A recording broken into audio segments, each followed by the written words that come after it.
Nakasilid sa drum naman ang bangkay na natagpuan sa tabi ng isang creek sa Taguig. Pasintabi po dahil sensitibo po ang balitang ito. Nakatutok si Oscar Oida. Magtatanim na sana ang mag-asawang Josephine at Ronil sa tabi ng creek sa barangay Palingon, Taguig. Nang makita nila ang drum na ito, alas 5:30 ng umaga. Nakala pa nilang napag-iwanan na naman sila ng ninakaw na gamit. Pero nang subukang iangat ni Ronil ang drum. Uy, mabigat. Sabi ko, nagtaka ko kung anong laman, hindi sinilip ko. Pag silip ko, tao, nakita ko to. Sabi ko, tao. Agad silang tumawag sa mga otoridad.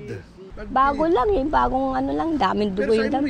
Kagabi lang yun, sir, kasi hindi pa man naman mabaho Ang dugo hindi pa naman gaano Ayon sa mag-asawa, dito ang unang pagkakataong may natagpo ang bangkay sa lugar.